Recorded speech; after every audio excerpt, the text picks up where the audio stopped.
Good morning बच्चों, जय हिंद, जय भारत, सत श्री अकाल, गुड आफ्टरनून। कैसे हैं आप सभी? उम्मीद करती हूँ अच्छे होंगे बच्चों। पिछले क्लासेस के अंदर हमने राजस्थान के एकीकरण को पूरा कर लिया था। आज हम शुरुआत करने जा रहे हैं राजस्थान के किसान आंदोलन। ठीक है, किसान आंदोलन एक बहुत ही अच्छा टॉपिक है बच्चों। इसमें से आपके कांस्टेबल, पटवार, जो आपके रीड सेकेंड लेवल में जो हिस्ट्री का पार्ट आता है उसमें, आरएस में, सभी कॉम्पिटिटिव एग्जाम्स में इसमें से सवाल पूछे जाते हैं। ठीक है, और राजस्थान किसान आंदोलन और जनजातीय आंदोलन दोनों ही बहुत ही अच्छे और महत्वपूर्ण और इंटरेस्टिंग टॉपिक है। यदि हम उन्हें थोड़ा सा मन और लगन से पढ़ेंगे तो इन टॉपिक्स के अंदर से सीधे सीधे सवाल पूछे जाते हैं बच्चों। और किस तरीके के सवाल पूछे जाते हैं वो भी मैं आपको टॉपिक के साथ साथ हम पढ़ते जाएंगे, उनके ऊपर हम चर्चा भी करते जाएंगे। कौन सा क्वेश्चन किस एग्जाम में पूछा गया है इस पर भी हम चर्चा करेंगे। ठीक है, तो वो सारी चर्चाएं आपने पहले के वीडियोस देखी है मेरे, कि हम साथ के साथ चर्चा करते जाते हैं, तो आगे भी करते जाएंगे बच्चों। तो जय भारत ऑनलाइन क्लासेस में मैं अन्नपूर्णा व्यास राजस्थान किसान आंदोलन की क्लास में आप सभी का तहे दिल से हार्दिक स्वागत, अभिनंदन करती हूँ। ठीक है बच्चों, देखो आज हम स्टार्ट करने जा रहे हैं राजस्थान के किसान आंदोलन। तो सबसे पहले आप ये हेडिंग डाल लीजिए, राजस्थान के किसान आंदोलन।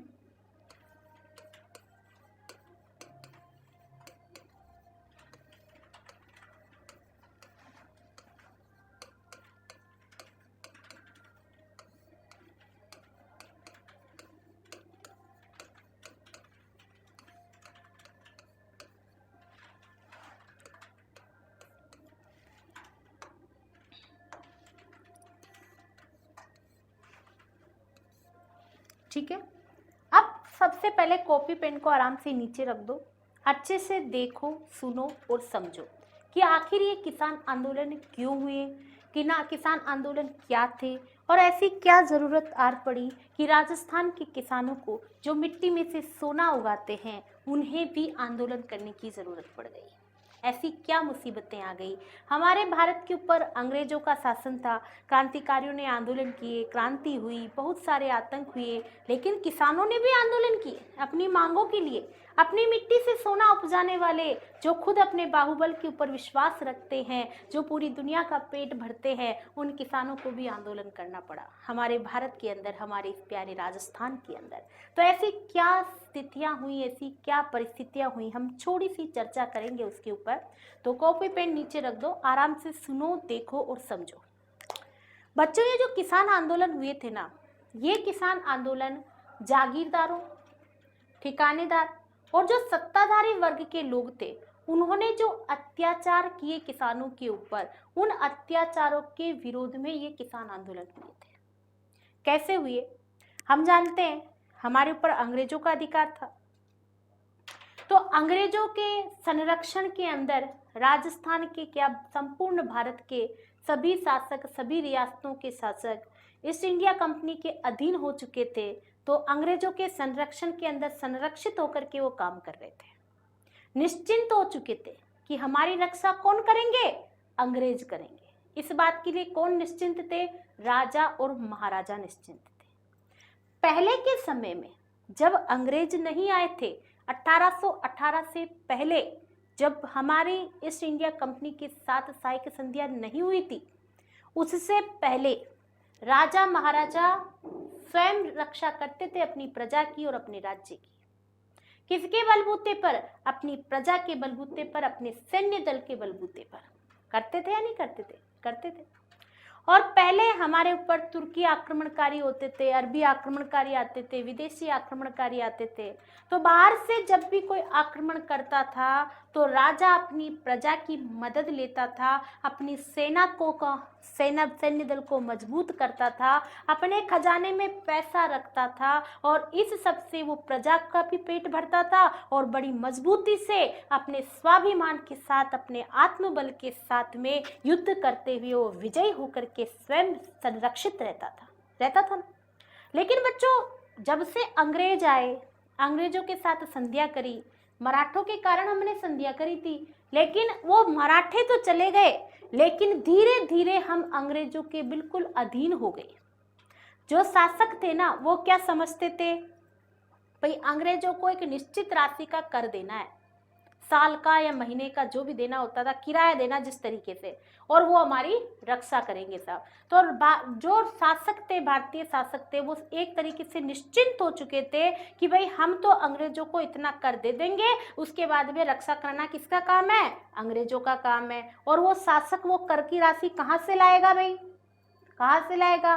तो उसने क्या किया कि जो जैसे जिस राजा के अधीन जो क्षेत्र आता, राज्य आता है, उसने छोटे छोटे टुकड़ों के अंदर बांट दिया और वहां पे जागीरदार नियुक्त कर दिए। और जागीरदारों को क्या कह दिया, भाई चाहे कितना ही धन हो, मुझे तो इतने रुपए चाहिए या इतना धान चाहिए, इतना कर चाहिए, तुम मुझे दे देना। तो जो अंग्रेज जो शासकों से लेते थे ना कर, शासक अंग्रेजों को देने के अलावा थोड़ा सा ज्यादा धन उन जागीरदारों से लेते थे। तो अंग्रेजों को देने के बाद में खुद के खर्चे के लिए भी बचा लेते थे और अंग्रेज भी उन्हें दे देते थे खर्चे के लिए। तो शासकों को क्या चिंता, शासकों के पास तो आ गया खर्च का पैसा। अब जागीरदार क्या करेंगे, जागीरदारों को उतना तो देना ही है जितना शासक को देना है, शासक को अंग्रेजों को देना है। तो जागीरदार अब किससे लेगा वो कर, किसानों से लेगा। किसानों से अब कितना लेगा, शासक को तो देना जो देना ही है, उसके बाद खुद के खर्चे के लिए भी तो चाहिए, नहीं चाहिए क्या, चाहिए ना। अभी हम क्या करते हैं, एक एग्जाम्पल के तौर पर देखो आप, कि आप जैसे आपको परीक्षा के लिए, आपको पढ़ाई स्टेशनरी के लिए आपको पॉकेट मनी मिलती है अपने पिताजी से, तो आप पॉकेट मनी के लिए आप सब आपके खर्चा होता है 300 रुपये महीने का होता है, लेकिन आप पिताजी से कितने रुपए मांगते हो, 500 रुपये मांगते हो, नहीं मांगते हो, मांगते हो। आप मम्मी से लेते हो 500 रुपये, और मम्मी पापा से कितने रुपए मांगती है, 1000 रुपये मांगती है। क्या बताती है, 700 रुपये बच्चे को देने, 300 रुपये मुझे चाहिए, जबकि 500 मम्मी को चाहिए, है ना। तो उस तरीके से हम थोड़ा सा बढ़ा करके बताते हैं। तो जागीरदार किसानों से बढ़ा कर लेते थे कर। तो वो जो अंग्रेजों से लेकर, शासक से लेकर जागीरदारों, सबका जो खर्चा हो रहा है उसका भार किसके ऊपर आ रहा है, किसानों के ऊपर आ रहा है। तो बच्चों, किसान यदि 100 रुपए कमाते थे तो उनके पास में 8, 10, 12 रुपए भी नहीं बचते थे। जो व्यक्ति खुद मेहनत कर रहा है उसके पास में 8, 10, 12 रुपए भी नहीं बच रहे। अब बताओ वो आंदोलन करेगा कि नहीं करेगा, करेगा आंदोलन। तो बच्चों, ऐसी स्थितियां उत्पन्न हुई कि अंग्रेजों के ऊपर हम पूरी तरीके से संरक्षित समझने लग गए थे, हमारे यहाँ के शासक। और जब अंग्रेजों के रूप में अपने आप को संरक्षित समझने लग गए तो अब उन्हें प्रजा की जरूरत ही नहीं है ना, क्योंकि बाहरी आक्रमण तो होंगे ही नहीं, तो प्रजा की जरूरत किसके लिए पड़ेगी, पड़ेगी ही नहीं। जागीरदार उन्हें पैसा दे देते, वो जागीरदारों के नीचे जाकर के ही नहीं देखते कि प्रजा का क्या हाल हो रहा है। और जागीरदार राजा के संगत में रहते हैं तो थोड़ा सा पहनावा भी बढ़ रहा, उनका खान पान रहन सहन संगत का असर तो आएगा ही। और शासक किसके साथ रह रहे, अंग्रेजों के साथ रह रहे हैं, तो पाश्चात्य संस्कृति और सभ्यता को अपना रहे हैं, तो उनका खर्चा बढ़ रहा है। तो इन सारे खर्चाओं का वहन किसके ऊपर आ रहा है, आम जनता के ऊपर आ रहा है, आम किसानों के ऊपर आ रहा है। तो इस चीज से ये किसान सभी शोषित होने लगे, किसान बड़े परेशान रहने लगे। और जब किसान परेशान रहने लगे तो क्रांति से किसानों के अंदर जागृति की भावना जागी, किसानों ने परेशान होकर के आंदोलन किए और अपने हक को पाने के लिए उन्होंने जो जो रास्ते अपनाए वो सभी रास्ते किसान आंदोलन कहलाए। ठीक है बच्चों, तो हम आज पढ़ने जा रहे हैं किसान आंदोलन। आपको अच्छे से समझ में आ गया होगा कि आखिर किसान आंदोलन क्यों हुए। ठीक है, तो किसान आंदोलन क्यों हुए, क्योंकि किसानों के ऊपर अत्याचार हो रहे थे, उनके ऊपर कर लगाए जा रहे थे। अब जैसे कर की राशि साहब एक प्रकार से कर ले लो कि भाई आप इस जमीन के ऊपर खेती करते हो तो उतना कर ले लो, लेकिन बच्चों किसानों के ऊपर हर प्रकार का कर था। किसान यदि किसी कुएं में से पानी लेगा तो पानी पर भी टैक्स लगा दिया। किसान यदि फसल अच्छी हो रही है तो खड़ी फसल को देख करके अंग्रेज, पहले जो जागीरदार है, बोल देगा इसकी फसल अच्छी रहे 4 बोरी गेहूं भिजवा देना। अब फसल कटेगी, जब 4 बोरी हुई टोटल तो किसान क्या खाएगा बेचारा, वो तो खड़ी फसल का अंदाजा देख कर ले लिया। कहीं पर जागीरदार खड़ा रहता था कि जितनी होएगी फसल उसका आधे से ज्यादा हिस्सा मैं लेकर जाऊंगा। तो कई बार अधिकारी की देखरेख में फसल कटती थी। कई बार सिर्फ अनाज के रूप में कर लिया जाता था, कई बार पैसों के रूप में लिया जाता था, कई बार राजा के बेटे को राजा का जो बेटा है यदि वो घोड़ा चलाना सीख रहा है तो उसके लिए उसको कर देना, नजराना देना पड़ता था। तो इस तरीके से अलग अलग करों के अंदर किसानों को दबाया जा रहा था। एक बार तो बेटी के विवाह पर भी कर लगाया गया बच्चों। तो इस प्रकार से अलग अलग करों के रूप में किसानों को दबाया गया, और इस प्रकार से किसानों को दबाने के दरमियान जो आंदोलन हुए वो कौन से आंदोलन कहलाए? किसान आंदोलन कहलाए। ठीक है, अब देखो हम सबसे पहले राजस्थान का एक किसान आंदोलन पढ़ेंगे, बिजोलिया किसान आंदोलन। लेकिन उसके पहले कुछ करों की चर्चा करेंगे कि किसान आंदोलन के कारण क्या थे।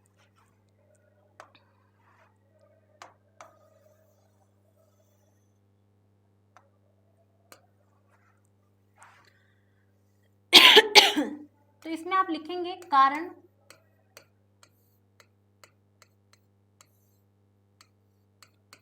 लाग बाग बेगार व कर के विरोध में। सबसे पहली बात, आंदोलन क्यों हुए? लाग बाग बेगार व कर के विरोध में हुए। ठीक है, सबसे पहली चीज लिखेंगे, कुछ करों के बारे में जानकारी होनी चाहिए। तो पहले लिखेंगे आप आबियाना।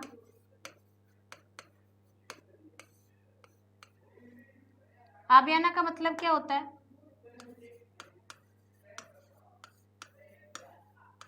पानी पर लगने वाला टैक्स।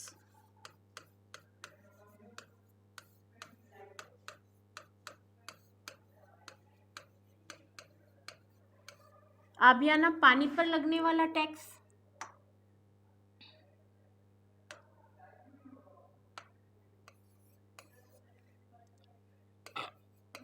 जाजम, भूमि पर लगने वाला टैक्स।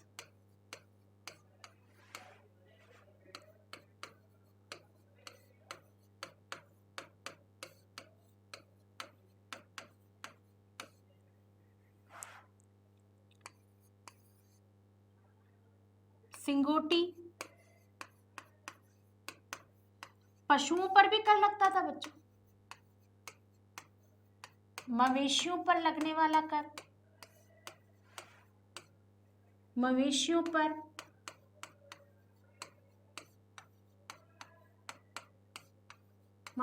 पर लगने वाला कर। लाटा,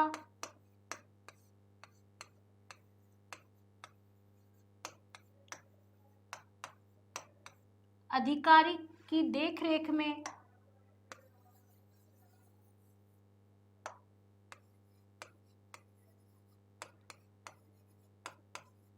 अधिकारी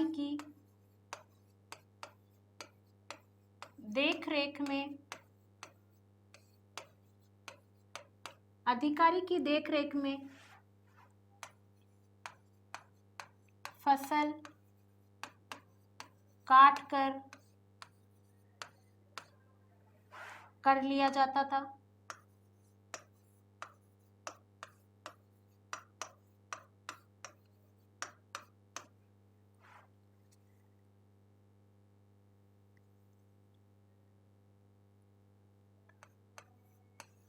कुंता,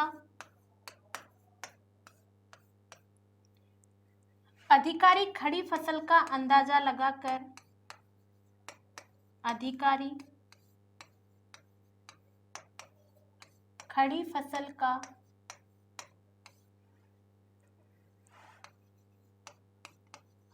खड़ी फसल का अंदाजा लगाकर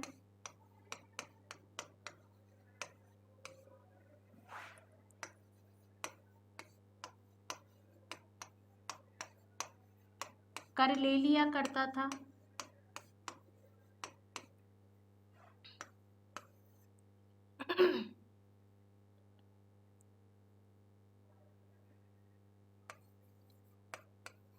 भोग अनाज के रूप में कर लिया जाता था। अनाज के रूप में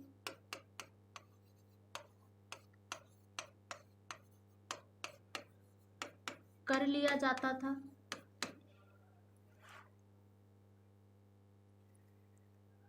इसके बाद में है आपकी बिगोड़ी।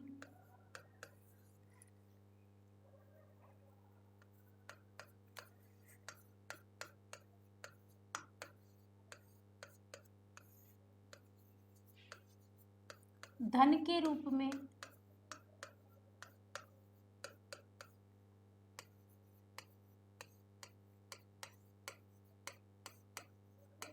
रूप में कर लिया जाता था। उसके बाद में देखेंगे आप खिचड़ी लाग। ये भी एक महत्वपूर्ण कर था। खिचड़ी लाग के अंदर आप अलग से लिखेंगे कि जब किसी राजा की सेना गांव के पास से निकलती थी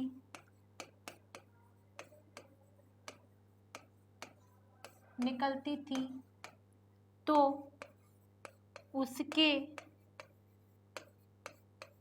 भोजन पानी की व्यवस्था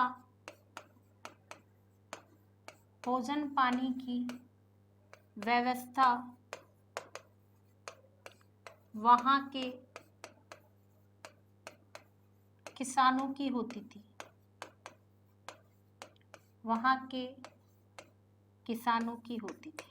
ये भी एक तरीके से कर ही है।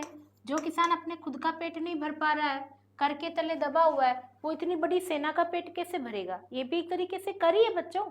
तो बच्चों इस प्रकार से ये अलग अलग कर लगे हुए थे। देखो इनको समझते हैं अपन। तो सबसे पहले राजस्थान के अंदर किसान आंदोलन का प्रमुख कारण क्या है? लाग बाग बेगार और कर के विरोध में, कि किसानों को कर के जरिए दबाया जा रहा था। पहला कर था आबियाना, पानी पर टैक्स वाला कर। होता क्या था कि जागीरदार बड़े बड़े कुएं खुदा देते थे, और कुएं खुदाने का अधिकार भी, बेचारे किसानों को कुएं खुदाने का अधिकार, की जमीन ही नहीं थी उनकी, भूमि बंदोबस्त कर रखा था उन्होंने, तो उन्हें कुओं में से पानी निकालने के ऊपर भी टैक्स था साहब, कि आप एक बार पानी निकालोगे, नहीं तो पानी भी नसीब नहीं होगा यदि आप पानी का कर नहीं दोगे तो। जाजम भूमि पर लगने वाला टैक्स था, कि इतनी भूमि है, मेरी भूमि पर खेती करेगा, धन कमाएगा, इतना सारा वो जो भी अनाज होएगा इसका इतना हिस्सा मुझे देगा, इतना सा हिस्सा ही तू लेगा। और किसान अपनी खुद की भूमि पर भी खेती नहीं कर सकते थे, उसके ऊपर भी टैक्स लगा रखे थे उन लोगों ने। तो ये एक भूमि पर लगने वाला कर था।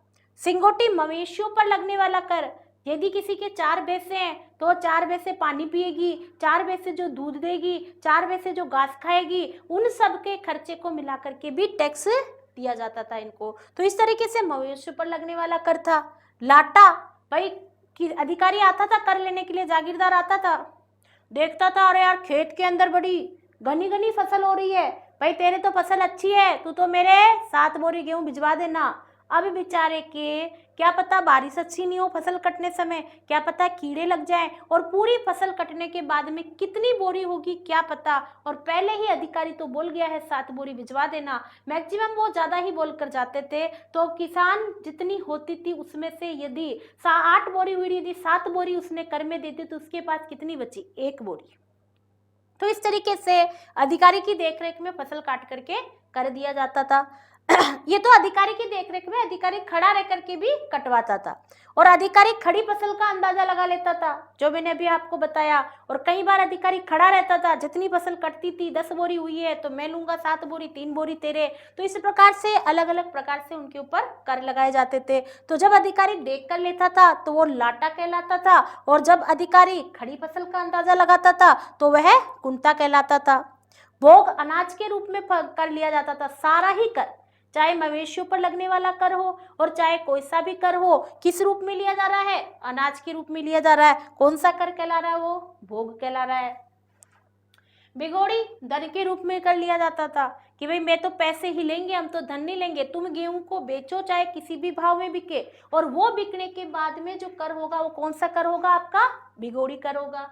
फिर है खिचड़ी लाग, पहले क्या होता था कि राजाओं की सेनाएं जो है दूसरी जगह आक्रमण करने जाया करती थी, तो जब किसी राजा की सेना किसी गांव के पास से निकलती थी तो उसके वहां पर जो भोजन पानी की व्यवस्था होगी सेना की, वो कौन करेगा? पूरा गांव करेगा। तो एक बार आप इसे नोट कर लें या स्क्रीनशॉट ले लें, जैसा भी आप चाहें एक बार कर लें इसको अच्छे से।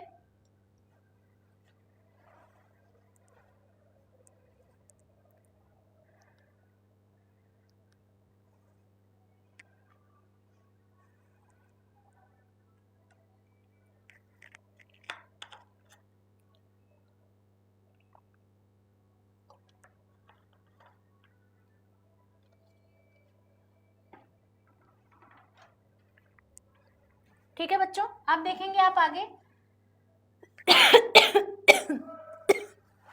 अब हम शुरू करने जा रहे हैं सबसे पहला किसान आंदोलन, जिसके ऊपर आप लिखेंगे बिजोलिया किसान आंदोलन। ठीक है, पहली हेडिंग डालेंगे बच्चों हम बिजोलिया किसान आंदोलन।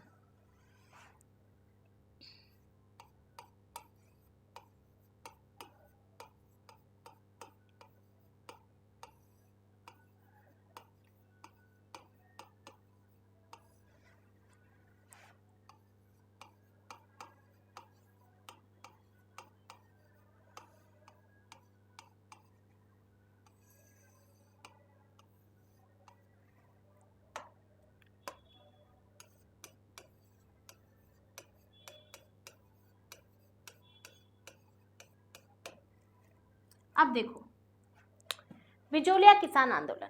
बिजोलिया किसान आंदोलन को समझने से पहले कुछ बातें सुनो आप अच्छे से। बिजोलिया हमारे राजस्थान के अंदर मेवाड़ के अंदर पड़ता है। ठीक है, राजस्थान के अंदर मेवाड़ क्षेत्र के अंदर बिजोलिया एक ठिकाना है। तो मेवाड़ क्षेत्र के अंदर, मेवाड़ तो आप अच्छे से जानते हैं, मेवाड़ वही है जहां पर महाराणा प्रताप और राणा सांगा जैसे वीर योद्धाओं ने जन्म लिया है। मेवाड़ की मिट्टी वही मिट्टी है जहाँ के राणाओं के मुश्किल समय के अंदर वहां की प्रजा उनके साथ कंधे से कंधा मिलाकर चलती थी। महाराणा प्रताप के संघर्ष के समय उनकी प्रजा, उनकी जनता उनके साथ कंधे से कंधा मिलाकर चली थी। उसी मेवाड़ के अंदर 1818 ईस्वी के बाद में जब राजस्थान के सभी राजपूत शासकों ने ईस्ट इंडिया कंपनी के साथ सहायक संधियां कर ली थी, उसी समय मेवाड़ के अंदर भी मेवाड़ के शासकों ने भी जब ईस्ट इंडिया कंपनी के साथ सहायक संधियां कर ली थी, तब मेवाड़ के जो शासक थे और शासकों के नीचे जो जागीरदार थे, उनका जो आम जनता से जो लगाव था वो थोड़ा सा कम हो गया, क्योंकि उन्हें आम जनता की जरूरत नहीं पड़ती थी। तो आम जनता के प्रति लगाव, अट्रैक्शन, मोह जब उनका कम हो गया और उन्हें प्रजा की जरूरत कम महसूस हुई, तब आम जनता के ऊपर अत्याचार हुए, आम जनता का शोषण होने लगा। तब आम जनता ने परेशान होकर के आंदोलन किया और यह आंदोलन मेवाड़ रियासत के अंदर एक ठिकाने के अंदर होने वाला आंदोलन है, जो कि मेवाड़ रियासत की प्रथम श्रेणी के 16 ठिकानों में से एक ठिकाना माना जाता है बिजोलिया ठिकाना। इस बिजोलिया ठिकाने के अंदर जो ये आंदोलन हुआ, ये पूर्ण रूप से अहिंसात्मक और राजस्थान का सबसे लंबा चलने वाला किसान आंदोलन कहलाया। तो ये भी आपके एग्जाम में सवाल पूछा जाता है, तो एक महत्वपूर्ण नोट लिख लीजिए आप कि राजस्थान का पूर्णतः अहिंसात्मक राजस्थान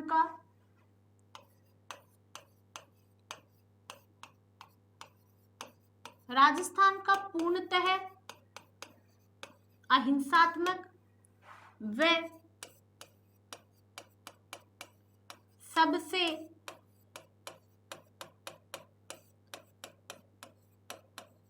लंबा चलने वाला, राजस्थान का पूर्णतः अहिंसात्मक व सबसे लंबा चलने वाला आंदोलन। कौन सा आंदोलन है ये? बिजोलिया किसान आंदोलन। ठीक है, तो बिजोलिया किसान आंदोलन को समझने के लिए देखो बच्चों, ये जो बिजोलिया ठिकाना है, बिजोलिया ठिकाने की स्थापना किसने करी है? सर्वप्रथम हम देखेंगे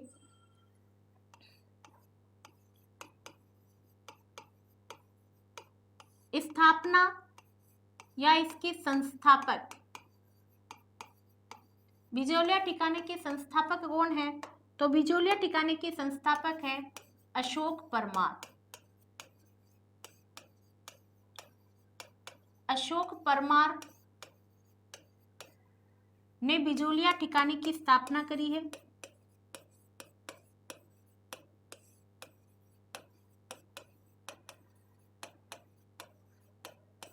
बिजोलिया की स्थापना करी। ये कहाँ के रहने वाले थे? ये है जगनेर, यूपी के रहने वाले थे। यह जगनेर यूपी के रहने वाले थे। भैया अशोक परमार को बिजोलिया ठिकाना मेवाड़ का कहां से मिल गया? तो बच्चों इसके पीछे एक बहुत अच्छी बात है, लिखें आप लोग, अभी समझ में आ जाएगा कि राणा सांगा की खानवा के युद्ध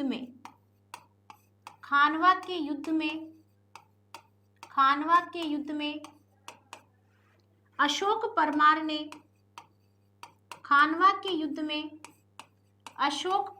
ने खानवा का युद्ध कब हुआ था? मार्च 1527। खानवा के युद्ध में अशोक परमार ने सहायता करी, युद्ध लड़ा था। राणा सांगा को अच्छा लगेगा कि बुरा लगेगा बच्चों? अच्छा लगेगा। राणा सांगा ने अशोक परमार की वीरता से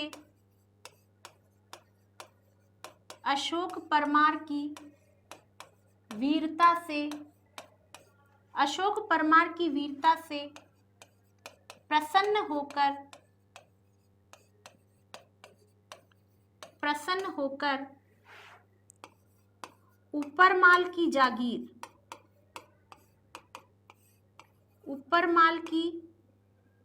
जागीर उसे सप्रेम भेंट करी। इसलिए इस बिजोलिया ठिकाने का संस्थापक कौन कहला रहा है? अशोक परमार। जहां का हम किसान आंदोलन पढ़ने जा रहे हैं ना बच्चों, ये जानकारी आपके लिए होना जरूरी है, एग्जाम में भी पूछी जाती है कि बिजोलिया ठिकाने की स्थापना किसने करी थी? तो इसके संस्थापक कौन है? अशोक परमार। बिजोलिया की स्थापना करी। ये अशोक परमार कहाँ के रहने वाले हैं? जगनेर, यूपी के। राणा सांगा की खानवा के युद्ध में अशोक परमार ने क्या करी थी? सहायता करी थी, युद्ध लड़ा था खानवा के युद्ध के अंदर राणा सांगा की ओर से। तो राणा सांगा ने अशोक परमार की वीरता से प्रसन्न होकर उन्हें क्या दिया? ऊपरमाल की जागीर सप्रेम भेंट कर दी। ये ऊपरमाल की जागीर क्या है बच्चों? इसके ऊपर मैं आपको बताती हूँ।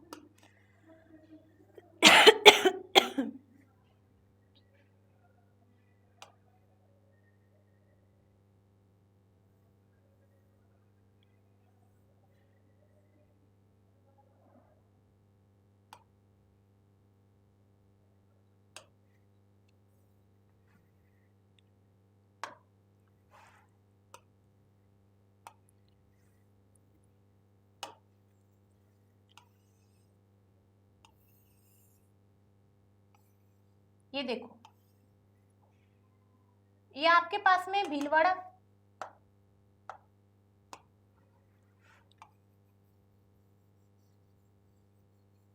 उस समय भीलवाड़ा के अंदर ये कि बिजोलिया ठिकाना पड़ता था। बिजोलिया ठिकाना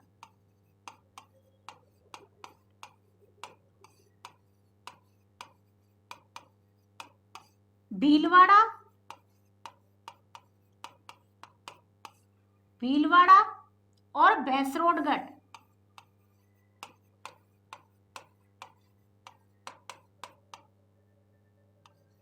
भीलवाड़ा और भैंसरोडगढ़ के बीच में यह एक इस तरह का ऊपरी पठारी क्षेत्र,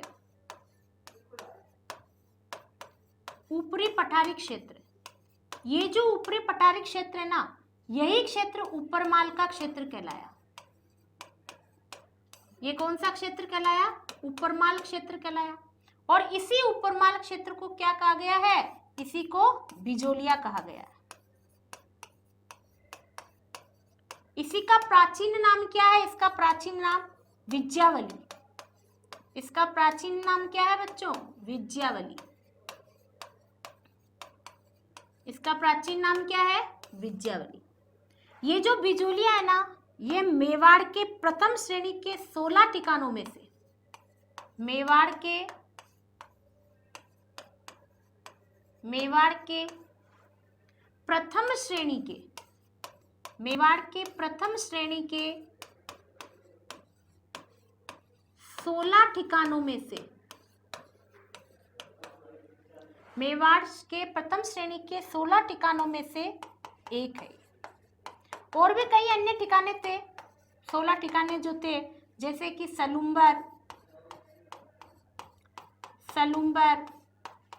कजली, बनेड़ा, ये सब मेवाड़ के ठिकानों के अंदर गिने जाते थे। उसमें बिजोलिया एक ठिकाना था और इस बिजोलिया का प्राचीन नाम विज्यावली था। ये ऊपरमाल क्षेत्र था जो कि राणा सांगा ने किसको दिया था? अशोक परमार को दिया था, जिसकी स्थापना किसने करी है? अशोक परमार ने करी है। ठीक है ना। तो हम जो किसान आंदोलन पढ़ने जा रहे हैं वो बिजोलिया के बारे में, ये जानकारी मैं आपको बताना चाह रही थी कि ये बिजोलिया ठिकाना है जो कि ऊपरमाल का क्षेत्र कहलाया है।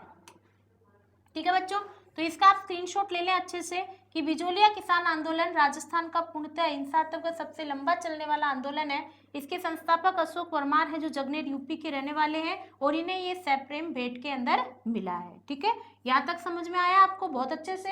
एक बार इसका आप स्क्रीनशॉट ले लें।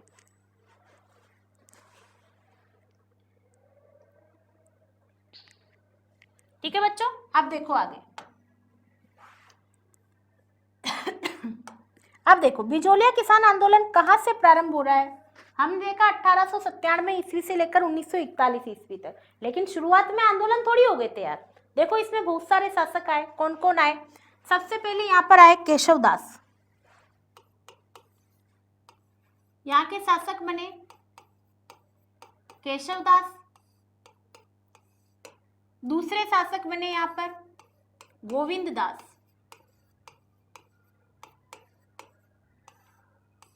तो ये दोनों जब तक शासक थे, शासक का मतलब जागीरदार, ये दोनों जब तक जागीरदार रहे,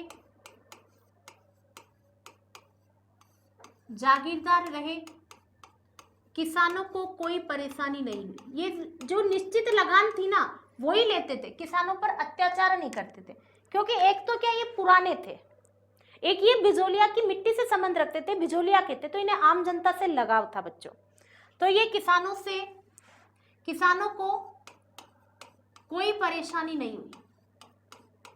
जब तक ये दोनों शासक रहे क्या हुआ? किसानों को कोई परेशानी नहीं हुई। कौन शासक रहे? केशव दास और गोविंद दास। ठीक है, गोविंद दास के बाद में शासक बने कृष्ण सिंह। गोविंद दास की मृत्यु हो गई थी 1894 ईस्वी में। तो कृष्ण सिंह कब शासक बन रहे हैं? 1894 ईस्वी में जागीरदार बन रहे। और जैसे ही कृष्ण सिंह शासक बने किसानों को तकलीफ होने लगी। इन्होंने किसानों के ऊपर लाग बाग बेगार और कर लगा दिया। बहुत सारी समस्याएं उत्पन्न हो गई। किसके समय से? कृष्ण सिंह के समय से। ठीक है, तो कृष्ण सिंह ने क्या किया? किसानों पर 84 प्रकार के, कितने प्रकार के? 84 प्रकार के लाग बाग बेगार व कर लगा दिए। 84 प्रकार के लाग बाग बेगार व कर लगा दिए। इससे किसान बड़े परेशान लेने लगे। बहुत सारे कर लगाए गए, जैसे कुआ लाग, घोड़ा लाग, नजराना लाग, इस तरीके से अलग अलग छोटी छोटी चीजों के ऊपर बहुत सारे कर लगा दिए गए किसानों के ऊपर, और इससे किसान परेशान रहने लगे। कृष्ण सिंह के बाद में जो शासक बनेंगे वो बनेंगे आपके कृष्ण सिंह की मृत्यु के बाद में शासक बनेंगे पृथ्वी सिंह। कृष्ण सिंह की मृत्यु हो जाएगी आपके 1906 के अंदर, तो पृथ्वी सिंह शासक बनेंगे 1906 में। 1906 में ये जागीरदार बनेंगे। इन्होंने भी किसानों के ऊपर बहुत अत्याचार किए, बहुत कर लगाए। इन्होंने भी किसानों पर कर लगाए, इनके समय भी किसान आंदोलन चालू रहे। पृथ्वी सिंह के बाद में जो बनेंगे, पृथ्वी सिंह के बाद में बनेंगे आपके केसरी सिंह, ये अल्पवयस्क रहेंगे। केसरी सिंह ये अल्पवयस्क रहेंगे।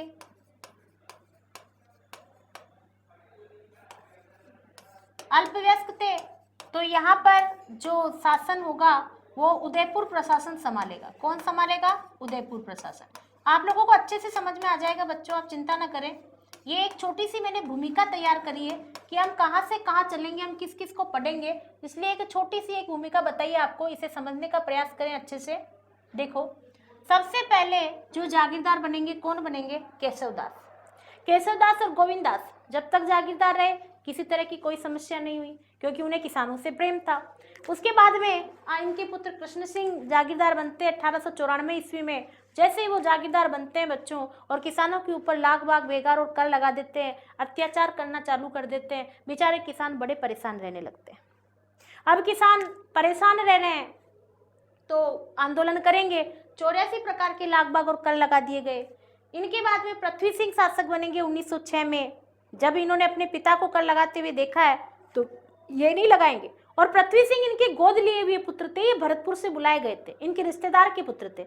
अपन पढ़ेंगे, इनके ऊपर आगे चर्चा करेंगे। तो इन्होंने भी कर लगाए।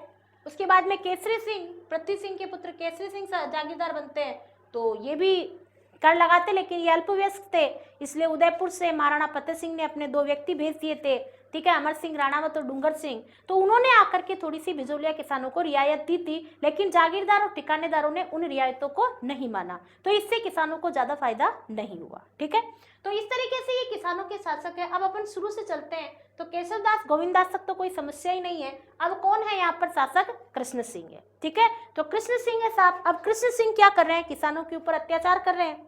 अब किसानों के ऊपर अत्याचार कर रहे हैं तो किसान आंदोलन करेंगे? नहीं करेंगे, लेकिन आंदोलन करे कैसे?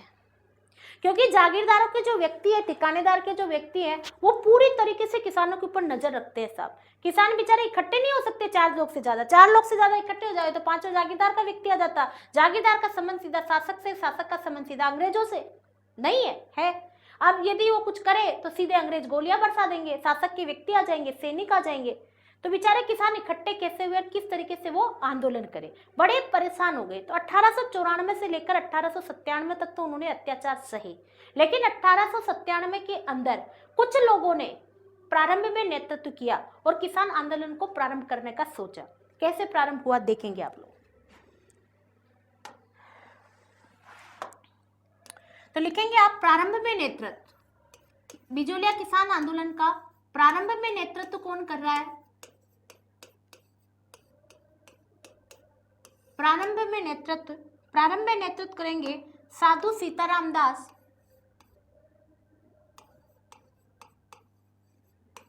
ये यहाँ पर लाइब्रेरी में एक सरकारी नौकरी किया करते थे। इन्होंने किसानों के लिए सरकारी नौकरी तक छोड़ दी थी। साधु सीताराम दास, फतेहकरण चारण,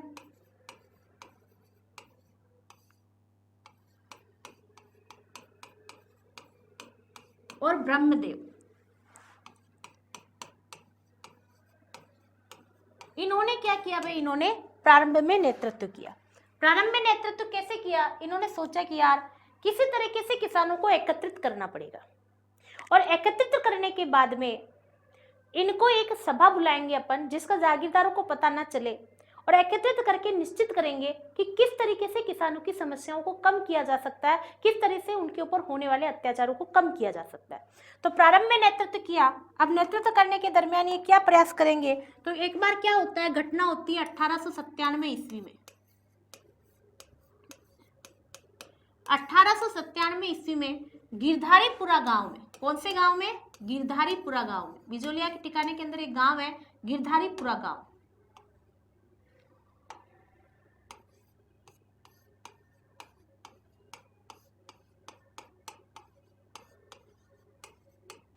गिरधारीपुरा गांव में गंगाराम धाकड़ का, यहाँ पर एक बुड्ढे बासा थे, इनका नाम था गंगाराम धाकड़। दोस्तों, बिजलिया किसान आंदोलन का संबंध धाकड़ जाति से है, यहाँ पर 10,000 किसान थे, तो उसमें से जो 6,000 किसान थे वो धाकड़ जाति के थे, 8,000 किसान जो थे वो धाकड़ जाति थे, यानी ज्यादातर किसान धाकड़ जाति। आगे लिखाऊंगी मैं आप लोगों को कि धाकड़ जाति का संबंध राजस्थान के किस किसान आंदोलन से, तो आपको बताना है बिजोलिया किसान आंदोलन से। तो गंगाराम धाकड़ जो थे यहाँ पर एक बादशाह, उनकी मृत्यु हो गई थी, उनका नुक्ता चल रहा था। तो गंगाराम धाकड़ का नुक्ता खर्च, 12वां मोसर, ठीक है, ये सब चल रहा था इनका। समझते हो आप लोग? नुक्ता 12वां, जब कोई मृत्यु हो जाती है तो उसका 12वां करते हैं। तो ये जब गंगाराम धाकड़ का नुक्ता चल रहा था, साधु सीताराम दास, फतेहकरण चारण और ब्रह्मदेव ने सोचा कि यार इस नुक्ते के अंदर कुछ किया जा सकता है। यहाँ पर सारे किसान इकट्ठे हैं, जागीरदारों को पता भी नहीं है, वो तो ऐसे छोटे मोटे खानों में आते भी नहीं है। तो इन्होंने क्या किया, यहाँ पर इसका प्रारंभ में नेतृत्व किया। तो यहाँ पर ये नुक्ता चल रहा था, इस नुक्ते के अंदर क्या हुआ, तो इस नुक्ते के अंदर साधु सीताराम दास की अध्यक्षता में सभा आयोजित हुई। क्या हुआ,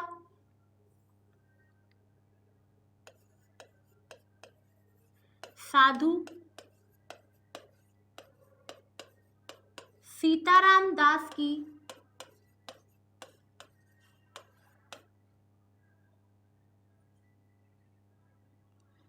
सीताराम दास की इसको आप फिर से लिख लें ताकि आपके बराबर लगेगा आपको।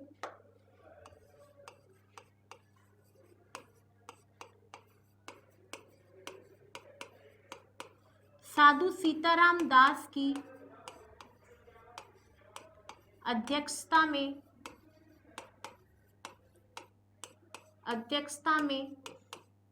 सभा आयोजित हुई।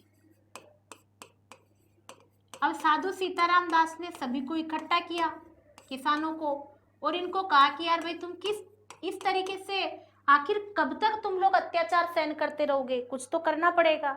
नहीं, बोले क्या करें, तो इन्होंने कहा कि यार अपने 2 व्यक्ति किन्हीं को भी भेजते हैं, अपनी समस्याएं एक खत के अंदर लिखते हैं और सारी समस्याएं लेकर के अपन उदयपुर महाराणा के पास भेजते हैं, क्योंकि अपन जागीरदारों को देंगे तो जागीरदार तो फाड़ के फेंक देंगे, हमारी समस्याओं का निराकरण ही नहीं होगा। अपन चुपचाप 2 व्यक्तियों को भेजते हैं अपनी समस्याएं लेकर के, शिकायत करने के तौर पर। तो ये सभा आयोजित हुई, तो इस सभा में से 2 व्यक्ति चुने गए। 2 व्यक्ति कौन चुने गए भाई, तो इस सभा में से क्या किया गया, 2 व्यक्ति चुने गए। उन 2 व्यक्तियों के नाम क्या है, नानजी पटेल और ठाकरी पटेल। एक व्यक्ति का नाम क्या है, ऐसे का ऐसे ही आप बनाएंगे ताकि आपको याद हो जाएगा बच्चों, नानजी पटेल और ठाकरी पटेल, ये 2 व्यक्ति हैं। तो नानजी पटेल और ठाकरी पटेल को कहाँ भेजा गया, नानजी पटेल और ठाकरी पटेल को भेजा गया किसानों की समस्याओं का प्रतिनिधि, इन्हें प्रतिनिधि बना करके किसानों की समस्याएं लेकर के मेवाड़ महाराणा फतेह सिंह के पास भेजा गया। किनको भेजा गया, नानजी पटेल और ठाकरी पटेल को। तो आप लिखेंगे यहाँ पर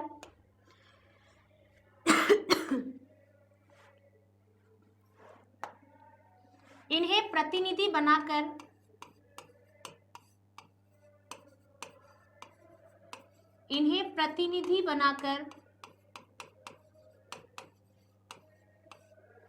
किसानों की समस्याएं लेकर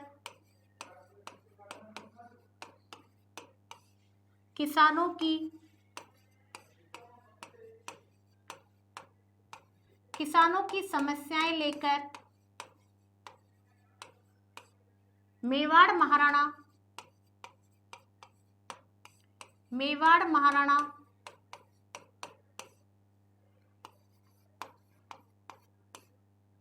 फतेह सिंह के पास भेजा गया। मेवाड़ महाराणा फतेह सिंह के पास भेजा गया। पर क्या ये जाते ही पहले मेवाड़ महाराणा से मिल पाएंगे? क्या मेवाड़ महाराणा इनकी समस्याओं का निराकरण करेंगे?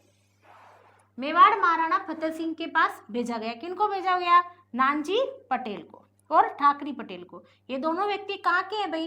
ये आपके गिरधारीपुरा गांव गंगाराम धाकड़ के नुक्ता में इकट्ठे हुए थे और इनसे कहा भी तुम दोनों जाओ और जाकर के सारी समस्याएं किसको बताओ? मेवाड़ के महाराणा फतेह सिंह जी को बताओ। एक बार इतना आप लोग अच्छे से नोट करें बच्चों।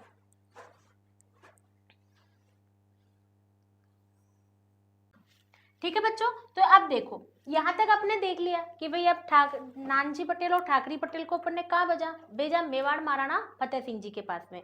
अब ये मेवाड़ महाराणा फतेह सिंह जी से क्या मिल पाएंगे तुरंत? क्या पहुंच पाएंगे वहां पर? तो दोस्तों 8 महीने के प्रयास के बाद में, कितने महीने के बाद में? 8 महीने के प्रयास के बाद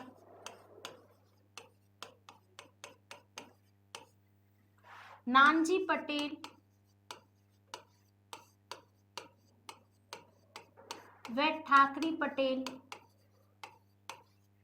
नानजी पटेल व ठाकरी पटेल मेवाड़ महाराणा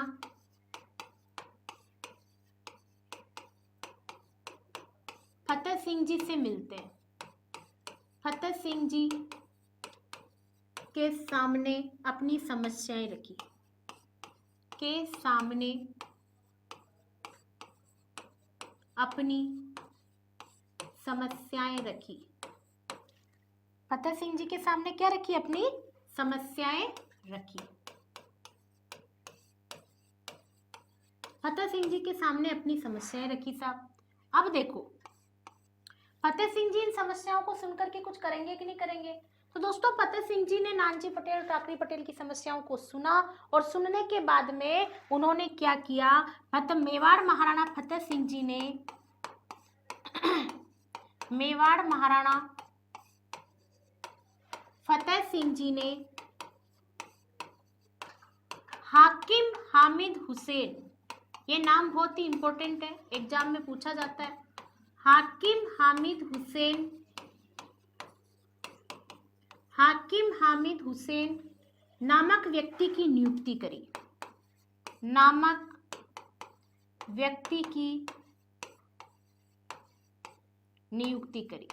यहाँ पर नियुक्ति करी मतलब यहाँ पर भेज दिया बिजोलिया ठिकाने में कि भाई आप जाओ और आप यहाँ पर जाकर के बिजोलिया किसानों की समस्याओं को देखो। बिजोलिया की जो किसान जो समस्याएं लेकर आए हैं, क्या वो समस्याएं सच्ची है? क्या वो सच बोल रहे हैं? क्या जागीरदार वास्तव में ज्यादा करोड़ लगान ले रहे हैं? इस तरीके के निराकरण के लिए मेवाड़ महाराणा फतेह सिंह जी ने किनको भेजा? हाकिम हामिद हुसैन को भेजा। अब दोस्तों हम देखेंगे कि क्या हाकिम हामिद हुसैन आते हैं, क्या समस्याओं को देखते हैं, क्या वो सही रिपोर्ट देते हैं? रिपोर्ट देने के बाद में मेवाड़ के महाराणा फतेह सिंह जी क्या आदेश देते हैं और क्या उन आदेशों को जो जागीरदार है कृष्ण सिंह जी वो मानते हैं या नहीं मानते हैं? क्या बिजोलिया के किसानों को राहत मिलती है या ये किसान आंदोलन 3 चरणों तक लंबा चलता है 1897 से 1941 तक? हम जानते हैं दोस्तों ये बहुत लंबा चलेगा क्योंकि राजस्थान का सबसे लंबा और पूर्णतः अहिंसात्मक आंदोलन है, लेकिन हम इसे बहुत अच्छे से देखेंगे और समझेंगे। तब तक आप मेरा इंतजार करें दोस्तों, कल फिर हम मिलेंगे इसी क्लास के अंदर यहीं पर और हम चर्चा करेंगे कि किस तरीके से बिजोलिया किसान आंदोलन आगे बढ़ता है। तब तक अपना ध्यान रखें और सुरक्षित रहें। जय हिंद, जय भारत।